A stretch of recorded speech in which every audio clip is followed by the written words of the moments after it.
How do you decide where to donate? Maybe you care about the scale of the problem being addressed.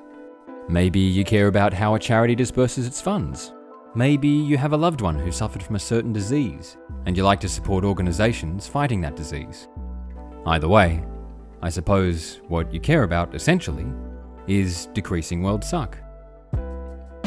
And I dare say you believe the more world suck we decrease, the better.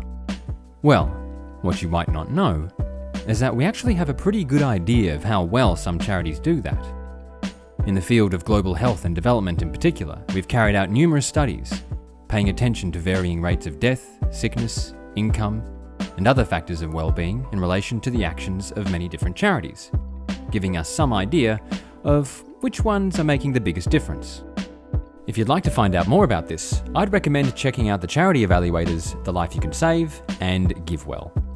But for now, allow me to introduce one of the charities most highly recommended by both these evaluators, the Against Malaria Foundation. Malaria is a bit like the flu, except deadlier, and we get it from mosquitoes. You don't need to worry about contracting it yourself if you don't live somewhere tropical, but that doesn't mean malaria isn't a huge problem for the world. Every year, hundreds of millions are infected, and hundreds of thousands die. Most of those who die are younger than 5. But the Against Malaria Foundation, or AMF, is helping to reduce these sicknesses and deaths by equipping those most at risk with a rather strange weapon: bed nets. These bed nets prevent you from getting bitten while you sleep, which is when mosquitoes are most likely to attack, and of course, when you're least able to defend yourself. The nets have been treated with a special insecticide, which kills the mosquitoes upon contact. This not only provides more reliable protection for sleepers, but reduces how many mosquitoes there are in the general area. We have a lot of evidence that these nets work incredibly well.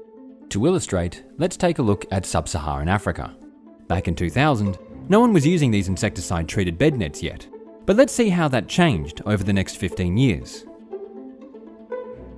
That's quite a lot of nets, hey? But of course, that means nothing on its own. We need to compare that to how malaria rates in this region changed over the same period. There are numerous factors involved here, but research tells us that bed nets are responsible for almost 70% of this change. In other words, thanks to bed nets, we've prevented millions of deaths. But don't let these results fool you. Yes, we've made a lot of progress, but unfortunately, this is still a big problem. Thankfully though, it's relatively easy to make a significant impact here. Part of what made this remarkable change possible is the fact that these bed nets are really cheap.